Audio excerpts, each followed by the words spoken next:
Guess who's back? Back again. It's PS2 for the Denver Broncos and Bryce Young, the number one pick last year for the Carolina Panthers. We're talking about this matchup, week 8 of the NFL season, in a special crossover Thursday episode. Locked on Broncos, Locked on Panthers.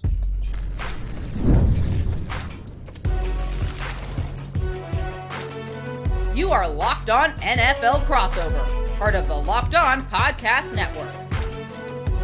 Your team every day.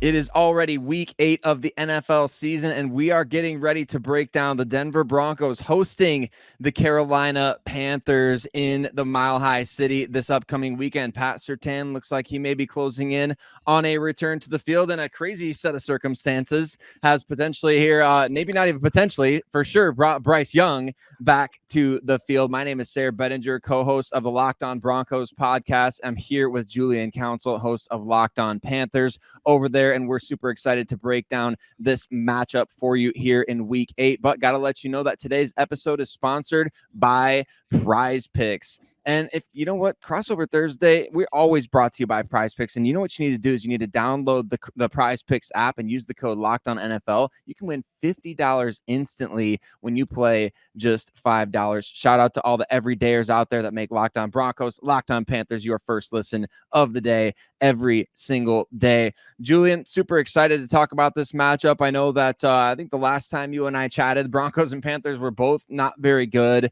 I think it was the Sam Darnold game when he came back and kind of had a really good little late season push for the Panthers. So time flies when you're having fun, I guess, for the Broncos and Panthers. But we got to talk about the biggest story here. It's not Sam Darnold returning to the field this week, but another former high draft pick here for the Carolina Panthers. Yes, Sarah, and man, wild times here in Carolina. I'm looking at this team. They're 1-6. You would think this is the most boring organization in the NFL to cover.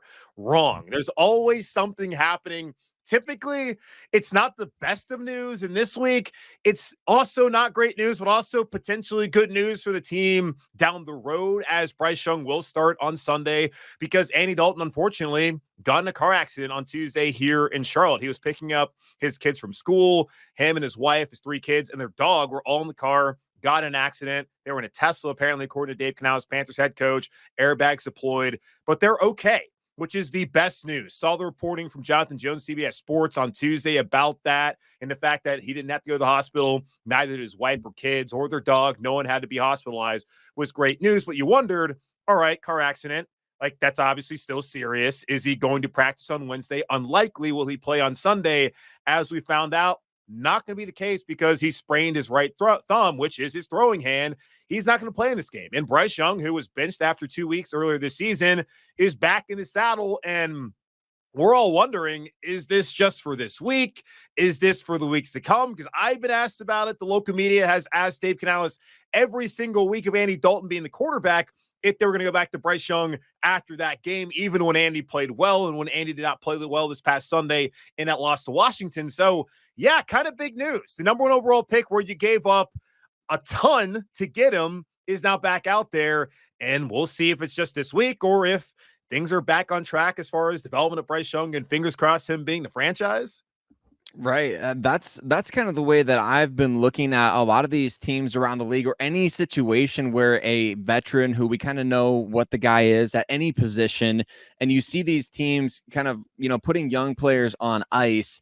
The value of that just doesn't seem to be there for me. It's almost just like, all right, why don't you just throw the guy out there and at least see? I know there is sometimes value to sitting and watching and learning things like that, but for a player like Bryce Young, what's your read, or what's your take on how much these last handful of weeks could possibly help him going into this matchup against Denver? We have seen him a couple times. We saw him against Chicago in that game where the Bears fans are saying, thank you for giving us Caleb Williams and giving us Tariq Stevenson and all those picks and those players. Like 5 guys on the Bears that day helped them win that game. And they were part of that trade where the Panthers, one guy didn't come in until garbage time, where Canales said he was only out there because the Panthers lost their center, Austin Corbett, and their right tackle, Taylor Moton, that day. And he wanted to protect Andy Dalton. So he used Bryce Young as a meat shield at the end of that game, not necessarily for development. And And Canales has never talked about this being a timeout for Bryce to clear his head, to develop behind the scenes, and then to come back and be the guy. He's never been committed to that. Every single time he's asked about Bryce, specifically on Monday, he was asked multiple times, and he said, this is about Andy. This is what's best for the team, never mentioning about it being about Bryce and his future in Carolina. So I didn't love the decision, honestly. I know he was terrible week 1 and week 2, and I sat here and said it. Yeah, he's bad. But the Panthers did not give up DJ Moore, really Christian McCaffrey as well, because they used some of the picks they got from that San Francisco trade in that package with Moore and some of the other picks to get up to number 1 to get Bryce Young. So they did not give those two guys up and bring in Deontay Johnson and bring in these new offensive linemen to bail after 2 weeks. I didn't think so, but Dave Canales certainly decided that was the best thing for the team. It's hard to argue against it based off of how they perform offensively in some of the games compared to how they did the first 2 weeks. We'll see what happens. I still feel like it's over long-term for Bryce. It's good for him to get another opportunity that's only coming because of injury. Canales is still pretty non-committal whether Bryce will be the guy, even if he plays well after Sunday. He's going to take it week to week. He's going to talk to Dan Morgan, the general manager, and Brant Tillis, the VP of football operations. We'll see how it works out, but at least Bryce is getting one more chance to show Carolina what he has, or maybe the rest of the league, who's certainly interested to see whether he's going to be someone they could trade before the deadline or sometime in the offseason. Well, defensively for the Panthers, I know a lot of Broncos fans obviously familiar with Ejiro Evero and the fact that, Sean Payton tried to bring him back last offseason. He did not want to come back. Obviously, his good friend Nathaniel Hackett fired by the Broncos during his rookie head coaching season. Last season, I was kind of blasted by some Panthers fans, Julian, when I said that, the Panthers defense is Ejiro Evero not doing great outside of Denver. A lot of fans in Carolina took issue with that and said, no, like Ejiro's doing a good job and the defense is just kind of suffering because of the offense. What's your read on that so far this season? Is it a similar type of deal? Because the Panthers, they're 32nd in scoring defense, but is that a result of the offensive issues putting them on the field more? What's your take on the defense and the biggest storyline going into this game against Denver? Yeah, I mean, that has obviously been a storyline the last couple of weeks. A lot of fans have certainly turned to your position where they want EJ out of Carolina. I felt like last year, considering the fact that Shaq Thompson barely played, JC Horn barely played, they had a plethora of injuries, and the fact that they still, in spite of how bad the offense was, gave them more of an opportunity to win than the offense ever gave the defense. Now, the one time they needed the defense to step up was against the Packers last year, and they didn't do it. But defensively, I thought they were fine. Now, a lot of the numbers will bear out that they weren't really the best defense in the league. They had like 25th in EPA last year, while they were number 4 in total defense. Now, 2 different stats you can look at there. One can tell you a story that, yes, they were good, but were they really? I don't think they were last year, but I didn't think they were as bad, clearly, as they are so far this season, where it's on track to be the worst defense, scoring defense-wise, in the history of the NFL, based off of what we've seen so far. And I think really, once again, comes down to injuries. Derek Brown's out for the rest of the season after tearing his meniscus. Shaq Thompson out again after he tore his Achilles. Jadeveon Clowney, who really hasn't done much anyways, has missed the last 2 games. Josie Jewell, former Bronco, he's missed the last 3 games and don't know if he's going to play on Sunday either. So that's your 2 starting linebackers, your best defensive tackle, some veteran presence there that have not blinked. DJ Woonem, that's a big story. He was signed before Clowney to replace Byron Burns to be an outside linebacker, edge rusher, has not played in a single game. They opened up the 21-day window for him on Wednesday. Being realistic, because he has not practiced at all, Sarah. I can't see this guy debuting until after the bye week against Kansas City in week 12. So you're going to get maybe 5 games with DJ Woonem, and this has been the worst pass rush in the NFL. Now, EJ is not really concerned about pass rush. He wants to set the edge, but they can't set the edge and stop the run. I think it's a combination of the talent level significantly dropped off. You don't lose Brian Burns and Frankie Louvu and get better defensively when you replace those guys with Josie Jewell, who's a fine player, but not better than Louvu, and in Clowney, has not been a Pro Bowler since he left Houston. He has never been what we thought he was going to be as a number 1 overall pick. And I was honest about that. People didn't like it. Well, what has he done for you so far, Sue, the first 5 games he's played in Carolina? So I don't look here and really blame Ejiro Evero. I look at the fact that they gave him bad talent. The guys are injured, and it's like, what do you expect him to do at this point in time? I still think he can be a solid defensive coordinator in the right circumstance, and I'm sure he wishes he was still in Denver because that defense has been good. I wish he probably wishes he could have been not held hostage by the owner, David Tepper, and gone to either L.A. to reunite with Sean McVay or to go up to Green Bay to be with Matt LaFleur. Instead, he's saddled with the worst defensive roster in football, and the guys are all on the injury list. It feels like every single week. Well, one guy who's coming off the injury list, we hope this week, at least for Broncos fans, is cornerback Pat Surtain, who's missed the last 2 games with a concussion. We're going to talk about Pat Surtain's potential return to the field for this game against the Carolina Panthers, as well as biggest storyline on the offensive side of the ball for the Denver Broncos coming up in this crossover Thursday edition. Locked on Broncos, locked on Panthers.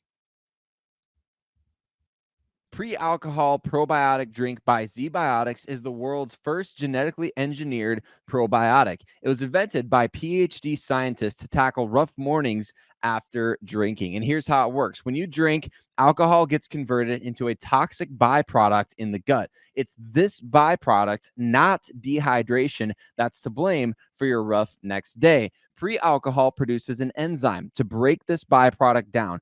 Just remember to make ZBiotics your first drink of the night. Drink responsibly, and you'll feel your best tomorrow. You may be on the fence about pre-alcohol initially, but you know what? You're hanging out with your friends, and maybe you're watching Thursday night football, or maybe you're watching football on Sunday night. You give it a shot, and believe me, it's the real deal. So here's how to use it. Step 1, drink pre-alcohol. And for the best results, make pre-alcohol your first drink of the night. Step 2, drink responsibly. Pace yourself, hydrate, and get a good night's sleep. And step 3, enjoy tomorrow. Wake up feeling refreshed and ready to take on the day. So go to zbiotics.com/LockedOnNFL to learn more and get 15% off your first order when you use LockedOnNFL at checkout. ZBiotics is backed with a 100% money back guarantee. So if you're unsatisfied for any reason, they'll refund your money, no questions asked. Remember to head to zbiotics.com/LockedOnNFL and use the code LockedOnNFL at checkout for 15% off. We are talking about Pat Surtain's potential return to the field, as well as whether or not the Broncos are going to be able to start converting some field goals on their offensive drives that have been successful into some touchdowns against the Carolina Panthers. Welcome in once again to a crossover Thursday edition, Locked on Broncos, Locked on Panthers. Sarah Bettinger here with Julian Council. You know that we got you covered every single day for your favorite team right here on the Locked on Podcast Network. If you haven't already done so, hit subscribe wherever you listen or watch the show. Let's talk about Pat Surtain's return to the field. The interesting dynamic here, Julian, when we talk about storylines for this game. Of course, a pair of cornerbacks selected in the 2021 NFL draft in the first round, Pat Surtain, J.C. Horn. The Panthers actually took J.C. before Pat Surtain. I'm sure that gets discussed every once in a while on your end of things there.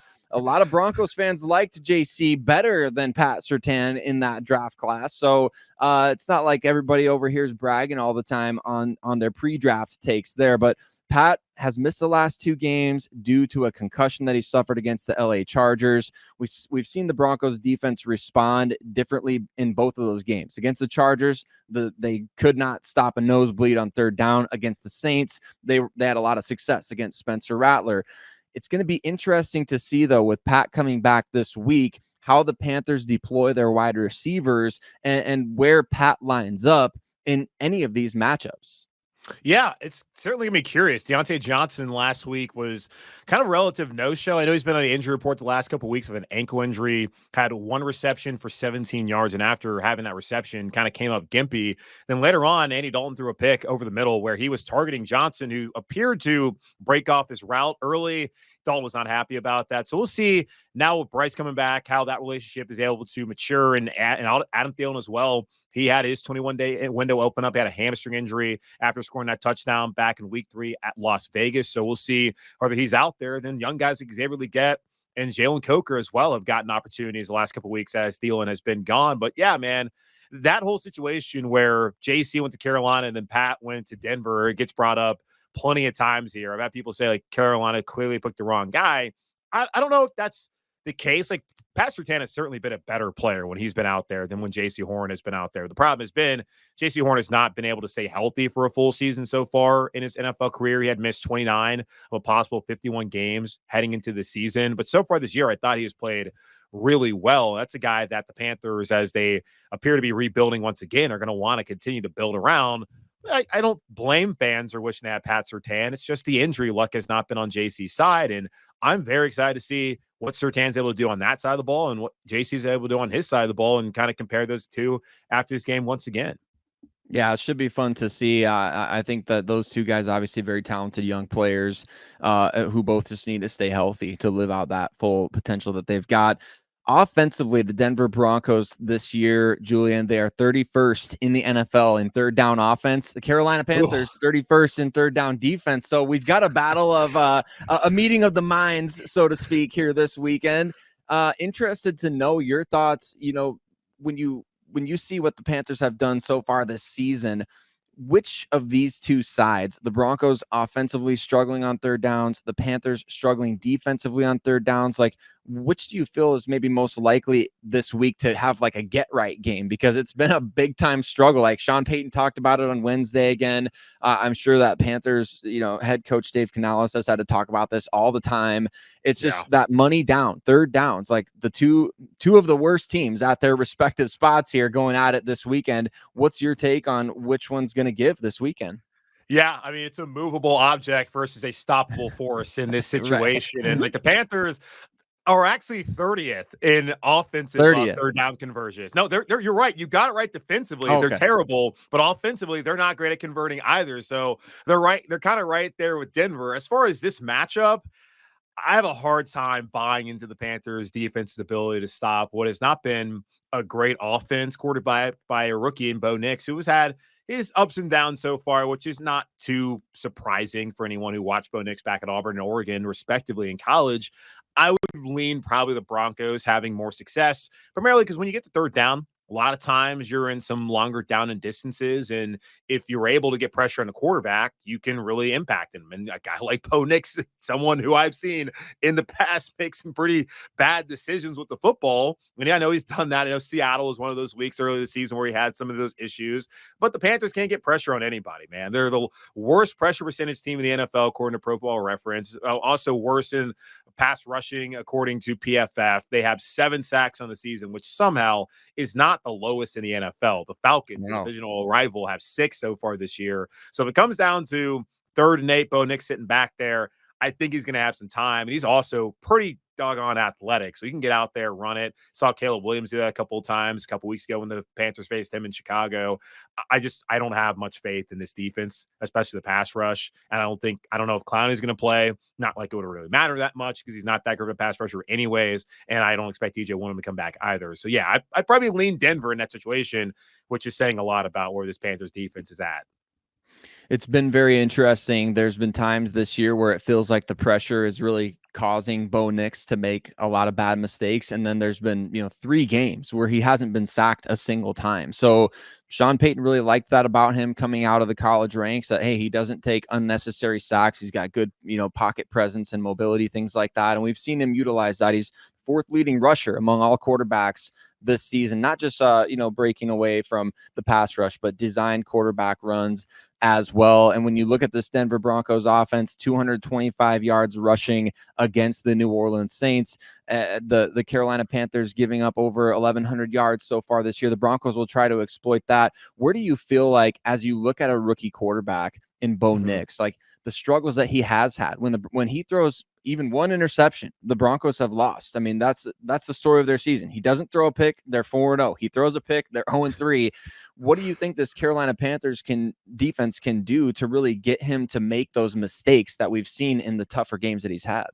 I think it's going to come down to trying to disguise some coverages and really confuse them, because I don't think they're going to get the pressure. Now, the one times where they have been able to get some turnovers, that has really been because of pressure. I know Joe Burrow had a situation back in week 4 where he just threw an ill-advised throw over the middle trying to find Jamar Chase. That would be the best way to do it. And I tell fans all the time, like, sacks are great, man, but pressure greater than sacks, because you can get those turnovers, especially from younger guys like a Bo Nix can make those mistakes.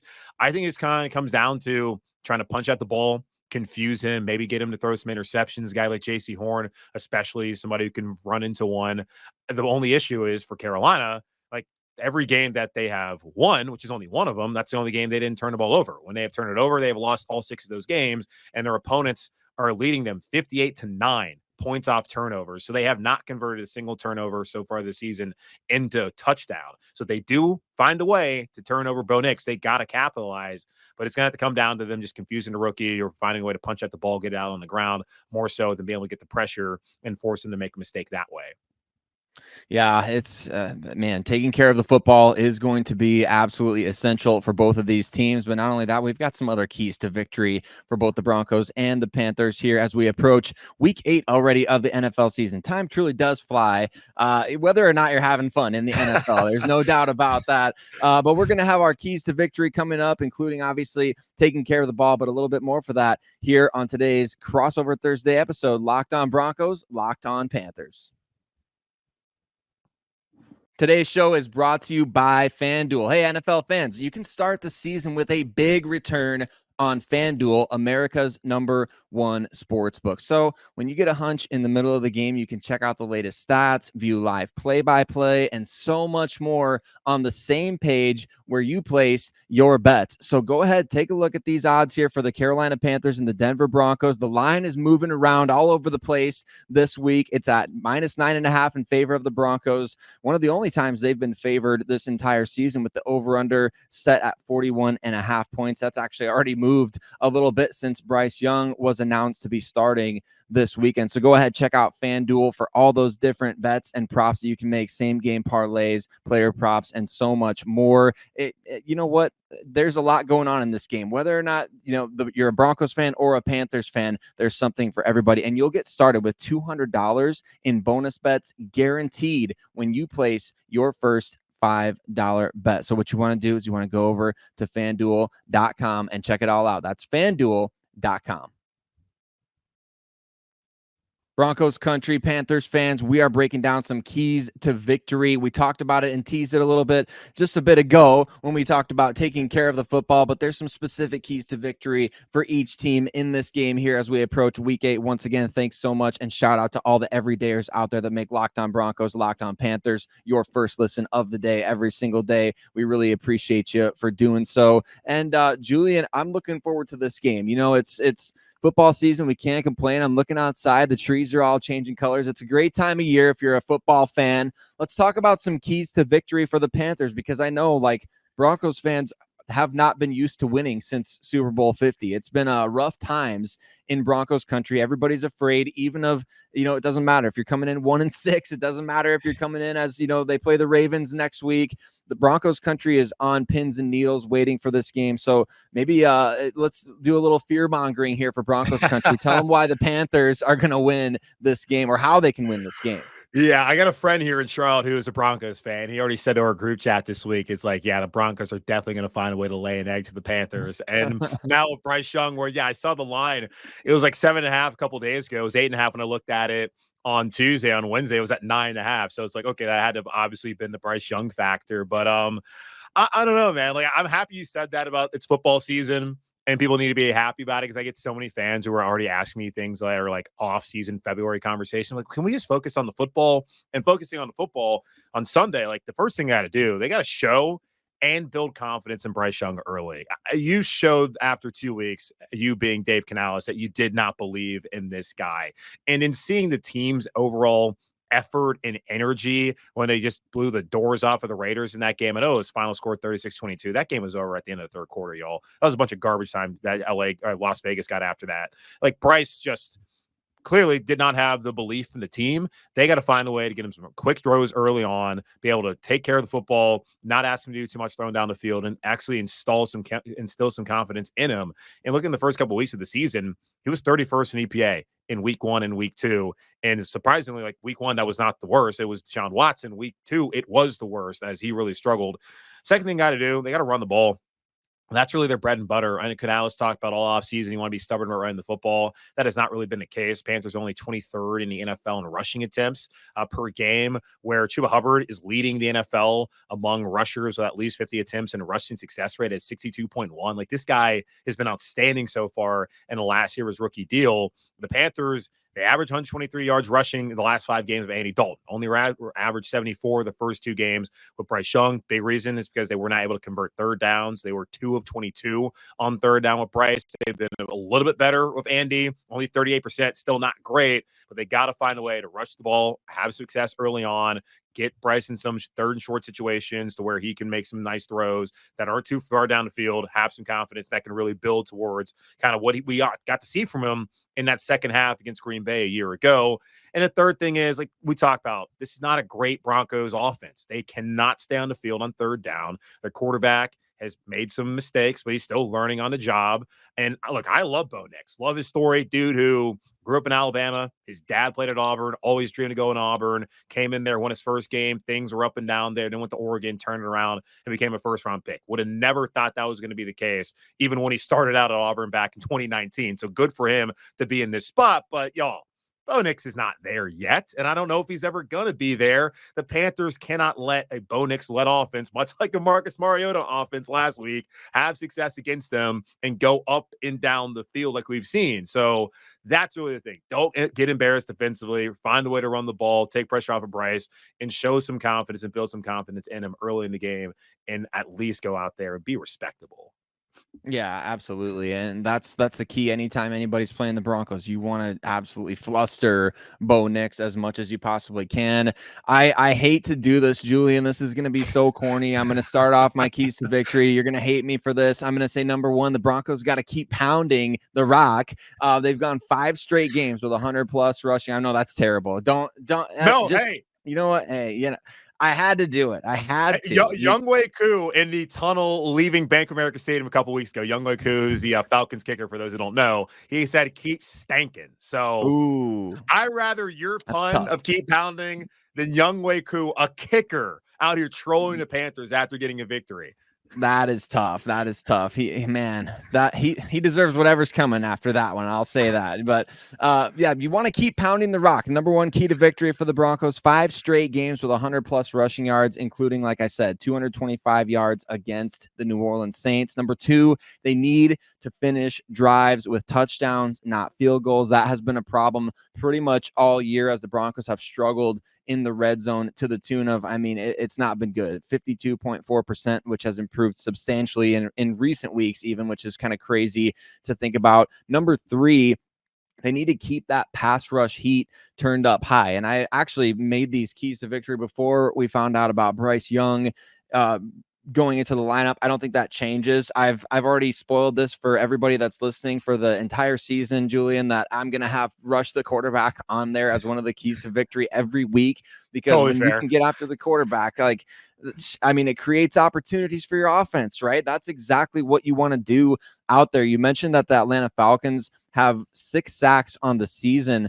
The Broncos, I think, have at least 3 or 4 games where they've got 6 or more sacks in individual games. Like, they rush the passer extremely. I may be exaggerating just a little bit there, but they get after the quarterback really well. And they've done it consistent every week this season, even against Justin Herbert. When they're not getting off the field on third downs, they were racking up at least 3 or 4 sacks in that game. So the Broncos need to make sure that they make Bryce Young's life miserable out there in the pass rush department. Yeah, and I'll say this too, man. Like, the Panthers actually have been really good when it comes to pass blocking. I believe they're now 7th in PFF's pass blocking stat after being one of the worst in the NFL the last couple of years. And your first 2 keys, running the ball. Panthers are the worst run defense in the league. When it comes to red zone, the Panthers are 28th in the NFL, giving up a red zone touchdown 70% of the time. So, and they're also the worst as far as scoring percentage defense, the worst scoring defense. So scoring percentage is going to be like that. 55.8% of opponents' drives have ended up in a score. So for Carolina, if you're going to let them score half the time, let it be field goals, not touchdowns, which has been kind of the struggles. It's very interesting to hear, like, Broncos have some weaknesses offensively. There are also weaknesses for the Panthers, vice versa, defensively. Which one's going to give on Sunday? So it should be an interesting game. I'm certainly far more excited now watching Bryce Young get another opportunity than I would have been watching Andy Dalton go out there and get another opportunity. And then Dalton, by the way, Canales did say that he's day-to-day the rest of the week to see if he can be the backup. So it's still possible we see Andy Dalton on Sunday. I find it interesting if he's going to be the backup. I mean, they don't have a third quarterback that they could really go to. They would have to elevate Jack Plummer from the practice squad, who is a undrafted free agent rookie out of Louisville, and he didn't really inspire too much confidence in the preseason until the final game, but still. So they're kind of really hoping Andy can at least be that emergency guy who would actually still be active, but we'll see how it plays out. So excited to see what Bryce can do. Hopefully it goes well. Hopefully it gives me something to talk about. Some controversy here in Carolina, could use it, especially during a 1-6 season in which Vegas believes it's going to be a 1-7 season based off of the line. So fun things going on at Mile High on Sunday. Yeah, like you said, in a lot of ways, it's the movable object against the stoppable force in so many different ways here with the Broncos offense against the Panthers defense. But Broncos country, Panthers fans, we appreciate y'all so much for making us part of your day, however you choose to do so. And if you know what, after making Locked On Broncos, Locked On Panthers your first listen of the day, see you on tomorrow's show for the next episode.